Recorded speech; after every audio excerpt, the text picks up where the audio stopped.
Yo, what's going on guys, Arekkz here, welcome back to another Monster Hunter Double Cross video. Today we're going to be taking a look at one of my favourite new armor sets introduced in Double Cross, and that is the gear you can make from Valfalk or Valfalk as it has been coined. If any of you guys are fans of the anime Tengen Toppa Gurren Lagann, then you might well notice the inspiration in the armor design. In fact, the first Valfalk quest is actually titled, quote unquote, The Drill, a dragon that pierces the heavens. This is of course a direct reference to Gurren Lagann since drills are a prevalent weapon and piercing the heavens is something said during the anime. Anyway, enough of that. I'm sure you guys don't really care too much about that and are just here to look at the gear and find out what it does, so let's not waste any time and let's get started. Of course, if you do enjoy this, then a like would be super appreciated, and be sure to comment down below and let me know what you think of the gear. And also, if there are any other new armor sets that you would like to see, then let me know and I'll work on some videos for those too. So first up, this is what it looks like. It's definitely got to be one of the coolest looking armor sets I've seen in a long time. I absolutely love the design, and of course the predominantly silver color scheme matches Valfalk's design. Unfortunately, for those of you guys looking to colour this, there is not a great deal you can do with it. I was hoping I could colour the whole thing red to truly relive the Gurren Lagann dream, but alas, it's just these little spots here that can change. So if silver isn't your thing, well, you might want to look elsewhere.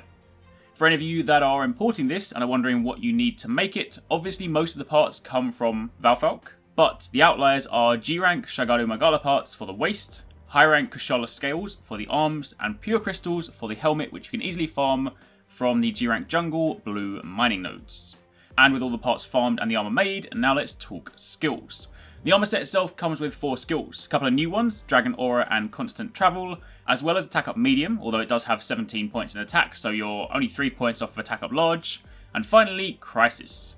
Dragon Aura is the first new skill. This is a rather interesting one. Essentially, the way this works is that if you are below 2/3 of your overall health, you gain a boost to both your attack and defense, as well as elemental resistance in all elements. In fact, during this state, you have plus 50 in all elements, which is pretty sweet. However, on top of that, you also gain Dragon Blight, which might seem like a negative thing. I mean, normally you try to avoid this where possible because it strips the element from your weapon.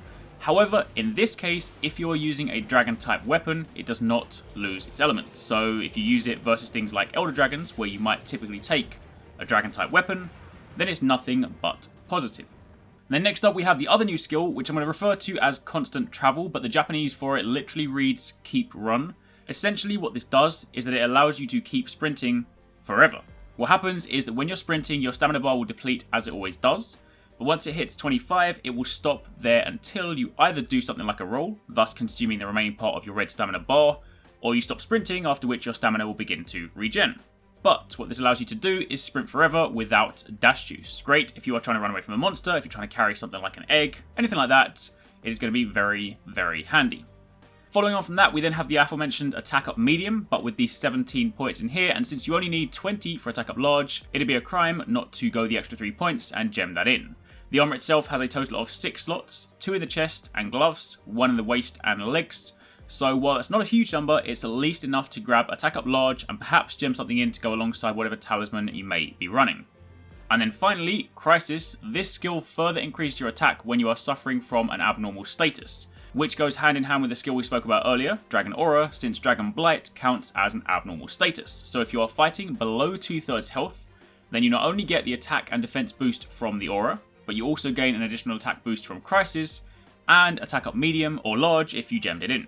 So to illustrate, I will just sit in my menu here for a second whilst this monster attacks me. You can now see my current attack down here. However, the moment I dip below the 2/3 health mark, boom, my attack jumps up by a significant margin, which is insane.